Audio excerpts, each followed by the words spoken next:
Good morning mga Katatski. Good morning ano. So ngayong umaga mga Katatski, ako ay maglaga ng buto-buto. Ayun o. Grabe yung ulan. May low pressure. Right? So ako ay maglalaga ng buto-buto ng baboy. Ayan o. So nilaga ko na yan mga Katatski. Ito pala ang sangkap mga Katatski. Ayan o. Saging, pitsay, tapos repolyo, yan.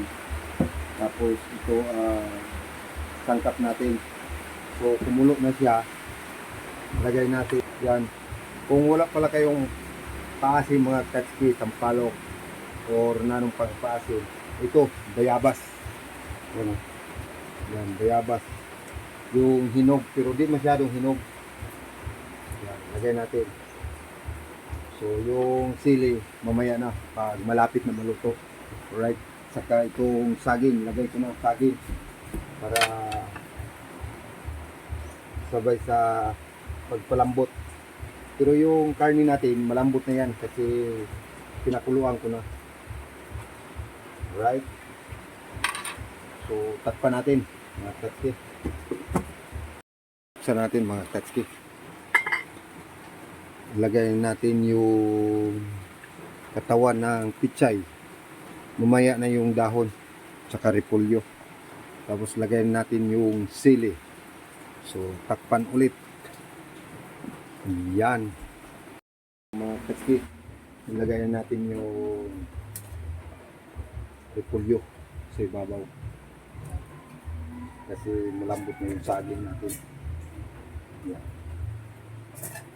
Lagay ko na sa ibabaw. Tapos maya yung pichay naman. Yan. So takpan natin. That's it. Mga ilang minutes lang.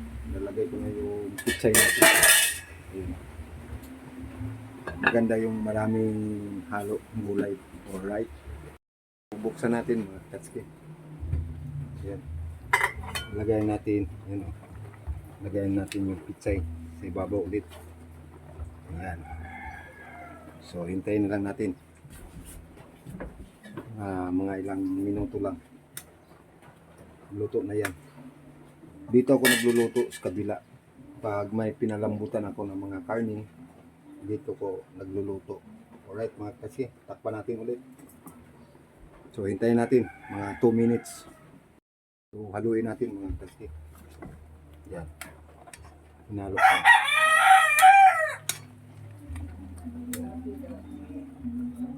Ayan o. So luto na yan mga katski. Ayan o, luto na yan. Ilagay ko dun. Alright. So luto na mga katski. Ayan o. Alright, nilagang buto-buto. So, thank you for watching mga katski sa iyong panonood. Maraming salamat po. Bye-bye!